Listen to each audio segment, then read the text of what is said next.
Students, इस video के first part में हमने देखा था कि एक पार्टिकल जो कि एक बीमी बॉक्स में उपस्थित है उसके लिए हमने इक्वेशन ये ड्राइव कर लिया था। तरंग फलन का मान psi X equal to A sine N pi upon A X, ये हमारा इक्वेशन नंबर 6 प्राप्त हो गया था। ठीक है ना। जैसा कि हम जानते हैं कि पुनः एक बार देख लें कि इस बॉक्स से हमारा एक बीमी बॉक्स है जो कि एक्स अक्ष की ओर या एक्स अक्ष के सापेक्ष है।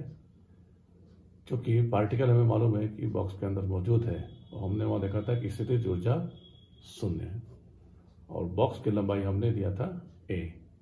ठीक है, तो जो ग्राफ है हमारा स्थितिज ऊर्जा और एक्स के अंतर्गत है। वाल की दीवार पे भी स्थितिज ऊर्जा इंफिनिटिव और बॉक्स के बाहर भी स्थितिज ऊर्जा इंफिनिटिव है। ठीक है, तो ये इस प्रकार से हमने बॉक्स को लेकर चले थे। थोड़ा सा मैं आपको रिवाइज कर देता हूँ। हमने तरंग समीकरण लिया था जो कि त्रिविमीय तरंग समीकरण, श्रोडिंगर तरंग समीकरण, वो होता है आपका del 2 psi upon del x2 plus del 2 psi upon del y2 plus del 2 psi upon del z2 plus 8 pi square me upon h square psi, यहाँ पे e minus b psi equal to 0। तो ये जो हमारा Schrodinger तरंग समीकरण है वो कैसा था, 3D में, त्रिविमीय था। अब हम चूंकि यहां पर हमने बॉक्स लिया है एक विमीय और एक्स अक्ष के सापेक्ष लिया है, तो यह समीकरण इस प्रकार से परिवर्तित हो जाता है del 2 psi upon del x2 plus 8 pi square m e minus b upon psi equal to 0। इसको हम psi x भी लिख सकते हैं चूंकि x के सापेक्ष है।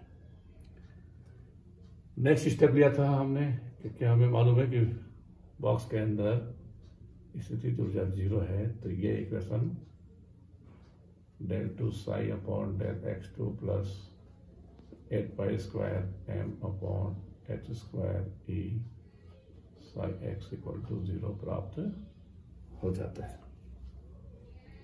ठीक है, और हमने इसी इक्वेशन को आगे क्या लिखा था, del 2 psi upon del x2 plus alpha square psi is equal to 0, जहां पर अल्फा स्क्वायर इक्वल टू किसके बराबर है, 8 pi square m e upon h square के बराबर। ठीक है, ये इक्वेशन जो प्राप्त हुआ है ये था हमारा सेकेंड ऑर्डर का अवकल equation, second order differential equation. ठीक है, और हमने बताया था कि इस प्रकार के समीकरणों का जो हल होता है वो होता है psi X is equal to A sine alpha X plus B cos alpha X. ठीक है, इसके पश्चात हमने बाउंड्री कंडीशंस लगाए थे। ठीक है, बाउंड्री कंडीशंस क्या था, बाउंड्री कंडीशन है हमारा x इक्वल टू 0 और दूसरा बाउंड्री कंडीशन है हमारा x इक्वल टू a, 0 से a। अगर यहां से प्रारंभ करते तो यहाँ x इक्वल टू 0, ये लास्ट a, और यहां से इस दीवार से प्रारंभ करते हैं तो यहाँ पर x इक्वल टू 0 और यहाँ पर x इक्वल टू a होगा। ये पहले हम बता चुके हैं। तो जब हमने बाउंड्री कंडीशन लगाएंगे x equal to 0, first boundary condition, तो ऐसी स्थिति में क्या होगा, बाउंड्री पर साई इक्वल टू 0 होता है। तो ये जो मान यहाँ इसमें हम पुट करते हैं तो हमारे पास मान आता है b इक्वल टू 0। ठीक है, x का वैल्यू यहाँ पे हम 0 पुट करते हैं, x का वैल्यू हम यहाँ 0 पुट करते हैं, तो साइन 0 इक्वल टू 0 ये 1, तो b इक्वल टू साई अपना 0 है ही, तो b इक्वल टू 0 प्राप्त हो गया था। इस b इक्वल टू 0 को मान हम इसी इक्वेशन में रखें तो हमें क्या प्राप्त हुआ था, sine x equal to a sine alpha x। b equal to 0 को हम इसी इक्वेशन में प्रतिस्थापित कर दें तो हमें a साइन अल्फा x प्राप्त होता है। अब हम सेकेंड कंडीशन की बात करते हैं, जब x इक्वल टू a, ऐसी स्थिति में भी क्या होगा, साई इक्वल टू 0। जैसा कि हमें मालूम है बॉक्स के अंदर ही कर्ण उपस्थित है, बॉक्स के बाहर कोई अस्तित्व नहीं है, तो बॉक्स के बाहर या दीवारों पर साई इक्वल टू 0 होगा। ठीक है, अब इस समीकरण में हम साई का मान 0 रखते हैं और x का मान हम a रखते हैं तो क्या प्राप्त होगा, a sine alpha a is equal to 0। ठीक है, अर्थात alpha a is equal to n pi क्यों रखा है, क्योंकि साइन n पाई का मान होता है 0। ठीक है, और यहां सर अल्फा का मान हमें प्राप्त हो जाएगा n पाई अपॉन a। ठीक, अब इस इक्वेशन को देखें हम तो यहां पर दो फैक्टर्स हैं, दो टर्म्स हैं, a और साइन अल्फा है। साइन अल्फा a को तो हमने 0 ले लिया, परंतु a, अब यहां देखें हम तो यहां देख के ये मालूम चल जाता है कि या तो यहां पर a इक्वल टू 0 होगा या sine alpha a equal to 0 होगा। तो हमने साइन अल्फा a को 0 माना है, तब हमारा ये इक्वेशन प्राप्त हो गया। a इक्वल टू 0 हम नहीं ले सकते। ठीक है, क्योंकि अगर हम a इक्वल टू 0 ले लेंगे तो जो परिणाम है वो शून्य प्राप्त होगा, जो कि उपयोगी हल नहीं होता है। ठीक है, और यहाँ पे जो बात आई है, यहाँ पे n एक नई राशि आई है, ये n जो है वो क्वांटम संख्या कहलाता है, बहुत ही इंपॉर्टेंट टर्म है जो आगे काम आएगा भी। और n का मान यहाँ पर होता है 1 2 3 डैश डैश डैश, आगे तक कुछ भी ले सकते हैं। अब n का मान हम 0 क्यों नहीं लेते यहाँ पे, जैसे हमने पहले ही बता चुका हूँ कि n का मान 0 हमने इसलिए नहीं लिया था क्योंकि n का मान अगर हम 0 दें तो साई इक्वल टू 0 प्राप्त होगा, जबकि हमें यह मालूम है कि बॉक्स के अंदर कण उपस्थित है, इसलिए n इक्वल टू 0 पॉसिबल नहीं है। ठीक है, तो ये चीज हमने देख लिया था पहले वाले। अच्छा हाँ, alpha equal to n pi upon a प्राप्त हो गया, तो हमारा जो तरंग समीकरण था उसका मान अब हमें प्राप्त हो जाता है इक्वेशन 6 के रूप में। ठीक है, तरंग फलन का मान हमें प्राप्त हो जाता है इक्वेशन नंबर 6 की तरह। तब आज हम उससे आगे बढ़ते हैं।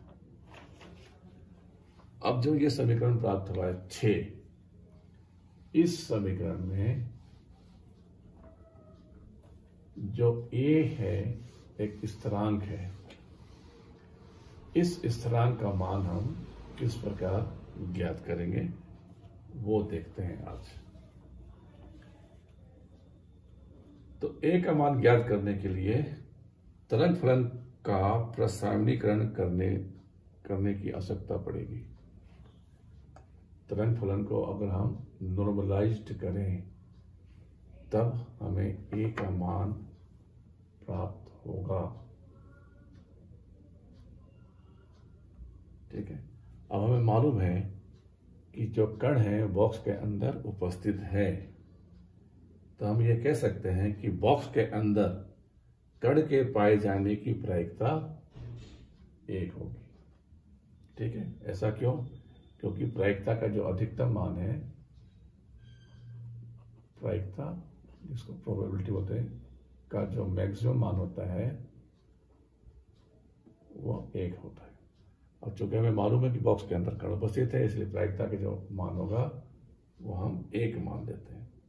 ठीक है, तो नॉर्मलाइज्ड समीकरण कैसे होता है?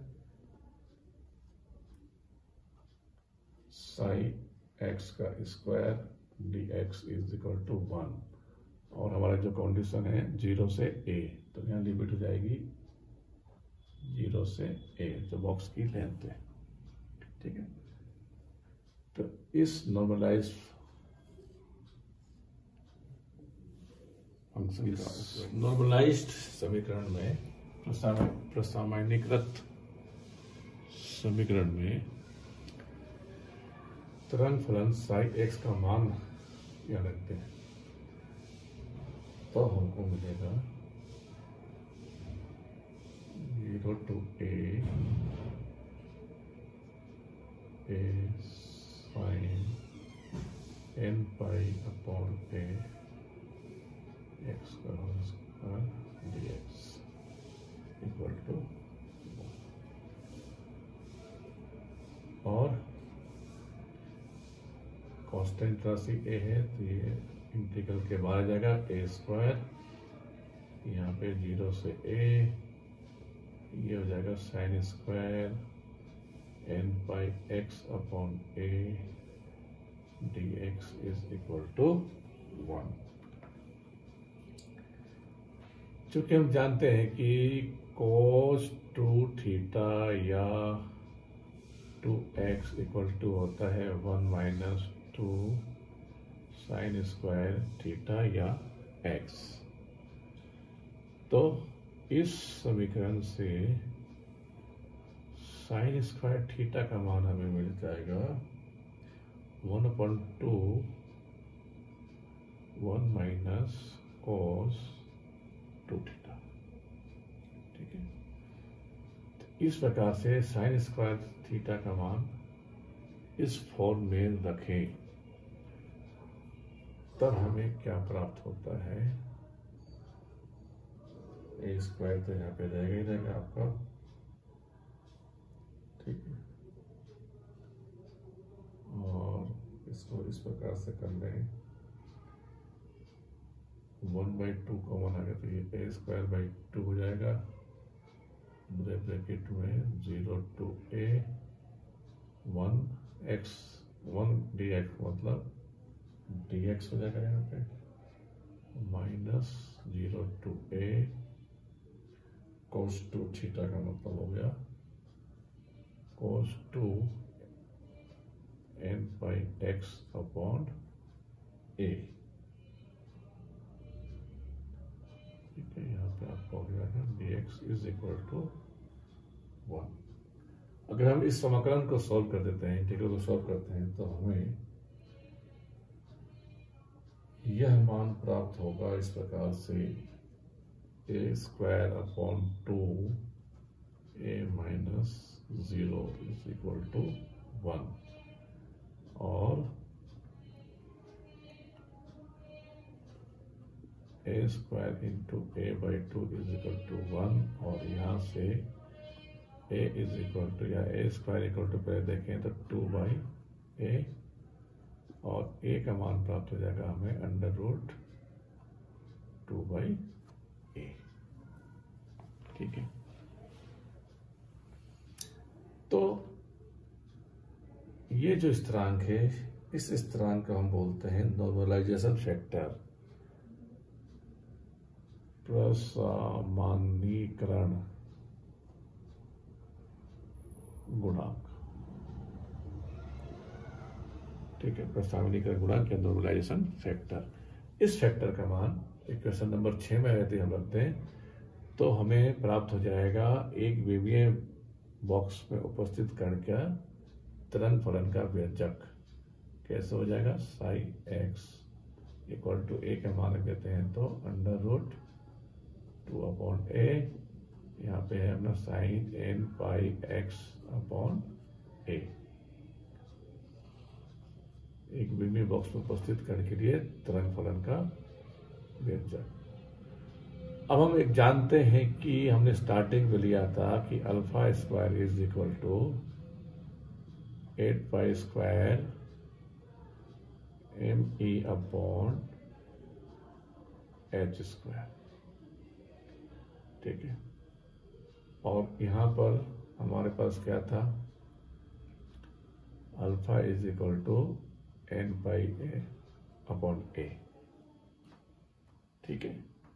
तो ये जो फिगर है यहाँ पर N पाई अपॉन A, वो किसके बराबर है, अल्फा के बराबर। और यहां से अल्फा का मान क्या मान मिलेगा हमको, under root 8 pi square ME upon H square. कोई दिक्कत नहीं आता, ठीक है। तो हम तरंग समीकरण के जो व्यंजक है उसको इस प्रकार से भी व्यक्त कर सकते हैं, under root 2 upon A sine N pi upon A equal to alpha. Alpha की जगह पर हम यह मान रख सकते हैं 8 pi square ME upon H square, और ये हो जाएगा आपका अंडर रूट। तो इस प्रकार से हमें एक बीमी बॉक्स में उपस्थित कण के तरंग फलन का मान प्राप्त हो जाता है, ठीक है। यहाँ पे कोई दिक्कत नहीं चाहिए। यहाँ पे हमें ये ध्यान रखना है भाई, तो क्वांटम अंक है, क्वांटम संख्या है वो n equal to 1 2 3 dash dash dash होगा, ठीक है। अब हम देखते हैं कि एक बीमी बॉक्स में उपस्थित कण के लिए ऊर्जा का समीकरण कैसे प्राप्त होता है। बहुत सिंपल है। यहां पर अल्फा स्क्वायर था ये, ठीक है। हम प्रारंभ में लेके चले थे alpha square equal to 8 pi square ME upon H square, और एक मान हमें प्राप्त होता है alpha is equal to N pi upon A। इससे अल्फा स्क्वायर इक्वल टू क्या हो जाएगा, N square pi square upon A square. यदि हम इन दोनों समीकरणों की तुलना करें तो हमें मिलेगा 8 pi square ME upon H square is equal to N square pi square upon A square. ये पाई स्क्वायर और ये पाई स्क्वायर आपस में कैंसिल हो जाएंगे, तो यहां से हम E का मान प्राप्त कर लेंगे। E is equal to N square H square upon 8M A square. तो एक बीमी बॉक्स में उपस्थित कण की ऊर्जा का व्यंजक इस प्रकार से प्राप्त हो जाता है। इसको हम EX भी लिख सकते हैं। तो ये एक बीमी बॉक्स में उपस्थित कण के लिए ऊर्जा का व्यंजक है, और हमने तरंग फलन का व्यंजक ऑलरेडी प्राप्त कर चुके हैं। तो मेरे ख्याल से आप लोगों सभी को अच्छी तरह से समझ में आ गया।